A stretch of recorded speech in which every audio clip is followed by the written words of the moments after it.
एमपीएससीची संघाची सांभाळायचं काम केलं असं मला म्हणायला हरकत नाही. कारण आमच्या डोक्यामध्ये एकच असतं की आता माझं कसं होईल, मी कधी पास होतो आणि माझी आन्सर की कधी येते, माझी परीक्षा कधी होते. आणि ह्याच विचारांमध्ये आमचं आयुष्य व्यतीत करत असतो. आम्ही ना कुठल्या लग्न कार्याला जातो ना कुठल्या बर्थडे पार्टीला, आम्हालाच आमचं उमजत नाही. अशा लोकांना सांभाळायचं काम केलं ह्या पालक वर्गाने. त्यामुळे एकदा जोरदार टाळ्या झाल्या पाहिजे पालक वर्ग. सर्वप्रथम माझी ओळख करून देते. माझं नाव सौभाग्यवती उज्ज्वला रोहित लोंढे. नुकतीच माझी पोलीस उपनिरीक्षक पदी निवड झाली. मी नाशिक जिल्ह्यातील सिन्नर येथील रहिवासी आहे.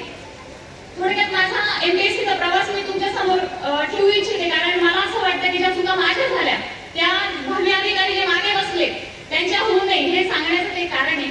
2015 साली माझं बीएससी मध्ये ग्रॅज्युएशन पूर्ण झालं. फिक्स होतं डोक्यामध्ये की आपल्याला करायचं स्पर्धा परीक्षा करायच्या. आणि 2015 साली ट्रेंड होता की 2-3 मोटिवेशनल स्पीचेसच्या क्लिप व्हायरल झालेल्या. आणि सगळ्यांना त्यात असंच सांगायचे की तुला व्हायचं अधिकारीच व्हायचं. मग पेपरमध्ये ऍड बघायचे आणि सगळे लोक पुण्यामध्ये नामांतर क्लासला ऍडमिशन घ्यायचे आणि तसा प्रवास सुरू व्हायचा. माझं हे तसंच झालंय. मी एका पेपरची ऍड बघितली आणि पुण्यात एका नामवंत क्लासला मी ऍडमिशन घेतली. आयुष्याचे 6 महिने सक्सेसफुली बर्बाद केल्यानंतर मी एक गोष्ट लक्षात घेतली, कधीच क्लास लावायचा नाही. आणि या गोष्टीशी खूप लोक सहमत होतील. कारण 2015 साली रयत नव्हती ना, त्यामुळे मी चुकले आणि त्यामुळे मला इतका वेळ लागला. तुमच्या सगळ्यांचा आवाज सांगतोय की रयतने आज आपल्यासाठी काय काम केलंय.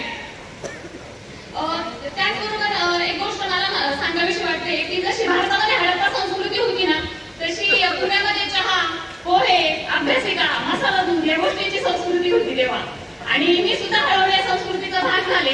टाइमपास कधी होत गेला ना समजत नाही गेलं. आणि ही चूक मी माझी समजते. थोडंसं नंतर कळायला लागलं, पुण्याच्या धर्मघटामध्ये मी थोडीशी गुरफटत गेली कारण मी गावाकडनं आली होती. आणि ही चूक खूप लोकांची होते. कारण आपण पुण्यामध्ये बसतो शनिवार वाडा किंवा एकशे रोडला फिरत, त्या गोष्टींमध्ये खूप वेळ जातो. मित्रांनो ती चूक मी केली की तुम्ही करू नका. थोड्या काळामध्ये मला असं थोडंसं समजायला लागलं. त्यानंतर मी सिरियसली अभ्यास करायला सुरुवात केली. सुरुवातीचे 2 वर्ष मी युपीएससी केली. पण युपीएससीला माझ्यासारख्या होतपूर्व अधिकाऱ्याची गरज नाही हे लक्षात आल्यानंतर एमपीएससीचा सुरू केला. 2016 ते 20 मध्ये मी एकूण पुण्यात राहून 3 मुख्य परीक्षा दिल्या. परंतु मला अपयश गेलं. त्याचं कारण असं होतं मित्रांनो की प्रयत्न माझे प्रामाणिक होते, पण माझे प्रयत्न दिशाहीन होते. कारण तेच रयत नव्हती. कदाचित रयत असते तेव्हा तर मी खरंच लवकर अधिकारी झाले असते. त्यानंतर कोरोना काळ आला आणि माझं लग्न झालं. आणि कौटुंबिक जबाबदाऱ्या सांभाळताना अभ्यास करणं हे मला थोडंसं कठीण जात होतं. खूप वेळा वाटायचं की आता सगळं सोडून देऊ, नको झालं, आता पास झालं, नाही होत, आता ताकद संपली. पण अशा वेळेस एकच प्रश्न मी मनाला विचारायचे की जर तुला हरायचं होतं ना, जर तुला पराभव स्वीकारायचा होता ना, तर तुझ्या आई बापाला स्वप्न दाखवण्याचा तुला कोणी अधिकार दिला? फक्त आणि फक्त ह्या एका प्रश्नावरती मन सुन्न व्हायचं. मागचा गेलेला सगळा संघर्ष आठवायचा, झालेला वेळोवेळी अपमान आठवायचा आणि पुन्हा नव्याने पेट उठायचे, पुन्हा अभ्यास करायचे. ही गोष्ट आणि माझं गुरुमंत्र आहे मित्रांनो की आपल्यापेक्षा कुठलाच प्रॉब्लेमला मोठा नाही होऊन द्यायचा आयुष्यात कधी. तो इतकाच ठेवायचा. आपल्या मुलीपेक्षा तो इतकाच राहिला पाहिजे. आणि ह्या गोष्टीमुळे मी स्पर्धा परीक्षा क्षेत्रामध्ये टिकून राहिले. खरं तर लग्नानंतर मी 3 मुख्य परीक्षा दिल्या. खूप वेळा हातभार व्हायचा, असं वाटायचं एमपीएससी सोडून द्यावी. पण जेव्हा विचार केला ना एमपीएससी सोडून द्यायची, तर तेव्हा एक गोष्ट मी एक्सपिरियन्स केली की एक वेळ दारू सुटेल पण एमपीएससी सुटत नाही. तुम्ही जितके एमपीएससी बसला लांब पडला तितकी एमपीएससी जोरात तुमच्या मागे धावत असते. त्यामुळे मी ठरवलं होतं की इथून आता काहीतरी घेऊनच जायचं. 2021 ची क्लबची माझ्या हातातून पोस्ट केली तेव्हा मी खूप निराश झाली होती. आणि तेव्हा माझ्या मिस्टरांनी मला आधार दिला.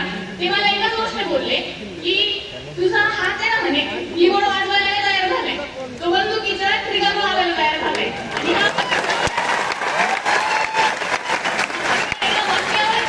त्यांनी मला 2022 पीएसआय परीक्षेसाठी त्यांनी तयार केलं.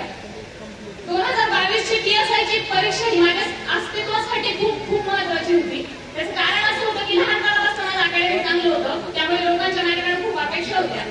महत्वाचे वर्ष मी आयुष्यात खर्चून बसले होते.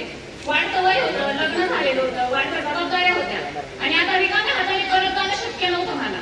अशा या गोंधळलेल्या परिस्थितीमध्ये मला माझ्या आयुष्याला माझ्या परीक्षांची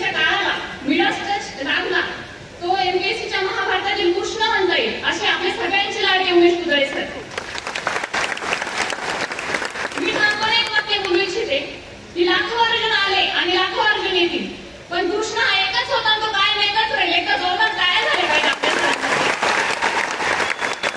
सणाच्या कृष्णाची उपमा देण्याचं एकच कारण आहे, ते म्हणजे आपल्या मार्गावर विद्यार्थी जवळ नाही करत, ते अतिशय शून्यापासून विद्यार्थी वर शिखरापर्यंत घेऊन जातात. ही गोष्ट मला फक्त वयामध्ये दिसली, कारण आले मला काय अनुभव.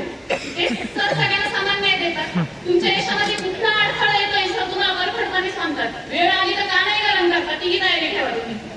आणि हे सगळं रयतमध्येच होतं. त्याचं कारण असं आहे की रयतमध्ये विद्यार्थी ही टॉप प्रायोरिटीला ठेवलं जात आहे. आणि माझ्या तरी बघण्यात पैशाअभावी परत गेलेला विद्यार्थी मी रयतमधून गेलेला बघितला नाही. ही गोष्ट मला खूप भावते, ती गोष्ट मला रयतला जोडून ठेवते. मित्रांनो, 1 रुपयामध्ये बॅच घ्यायला, फ्रीमध्ये मॉक घ्यायला आणि फ्रीमध्ये मुलांचं काउन्सिलिंग करायला रक्तामध्ये कर्मवीरांचंच रक्त लागतं. आणि ही गोष्ट टप्प्यांमध्ये मला खुदाई सरांचा खूप सपोर्ट लागला. पीएस म्हणजे ग्राउंडच्या वेळेस सुद्धा सर मला टार्गेट द्यायचे, मॅडम आता एवढे मार्क झाले, आता पुढच्या 10 वाढले पाहिजे, आणखी पुढच्या 10 वाढले पाहिजे. आणि 76 मार्कावरती सरांनी मला नेऊन ठेवलं, माझं ग्राउंड क्लिअर करून घेतलं. त्यानंतर इंटरव्ह्यूची सरांनी माझी पूर्ण भीती काढली आणि मला 25 मार्क आज सरांमुळेच लागली. ही गोष्ट मी अभिमानाने सगळ्यांसमोर सांगते. रिसेंटली सरांचा एक रील व्हायरल झालेला, त्याचा उल्लेख आता झाला की अंगावरच्या हळदीपेक्षा अंगावरचा गुलाब हा जास्त उठून दिसतो. पण माझ्या बाबतीत मी थोडंसं वाक्य मॉडिफाय करू इच्छिते सर, की हळदीच्या बॅकग्राऊंडने माझ्या गुलाब हा जास्त उठून दिसला. म्हणजे मला लग्नानंतर पोस्ट मिळाली. ते काही रडगाणं असतं ना मुलींचं, आता माझं लग्न झालं, घरातल्यांनी लावून दिलं असेल किंवा यांच्या मनाने झालं असेल, आता मी संपले, आता मी काही नाही करू शकत. तर त्याला तलाटणी देण्यासाठी तुम्ही जबाबदार राहणार आहे. कारण आयुष्य म्हणजे चॉईसेसनी बनतं आपल्या. तुम्ही काय करता हे जास्त महत्वाचं आहे. त्यामुळे रडणारा सोडून द्यायचं. लग्न म्हणजे आयुष्याचं वाटोळं होणं नसतं, तर अजून जास्त माणसं तुमच्यावर प्रेम करणारे तुमच्या आयुष्यात आलेले असतात आणि त्यांची ऊर्जा घेऊन पुढे जायचं असतं. येथे जमलेल्या कोणी अधिकाऱ्यांना जाता जाता एकच गोष्ट सांगेल की स्टोरी प्रत्येकाची असते मित्रांनो, इथे जमलेल्या प्रत्येकाची, पण पिक्चर त्याचाच रिलीज होतो जो यशस्वी होतो. त्यामुळे अशी प्रचंड कष्ट करा. आपल्या आई वडिलांना आपल्या नावाने ओळखलं जावं या गोष्टीची तरतूद करून ठेवा. पुढील यश तुमचंच आहे. तुमच्याही डोक्यावर फिरायचा मानाचा फेटा येवो ही तुम्हाला सगळ्यांना मी सदिच्छा देते. तसेच माझ्या संपूर्ण प्रवासामध्ये मला माझ्या कुटुंबियांची म्हणजे माझे आई वडील, माझा भाऊ, माझे सासू सासरे, माझे पती, माझ्या काही मैत्रिणी, या सगळ्यांची मला साथ लाभली, माझ्या गुरूंची मला साथ लाभली.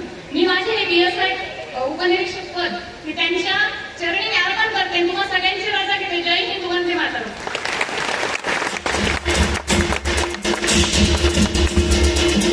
खूप खूप धन्यवाद.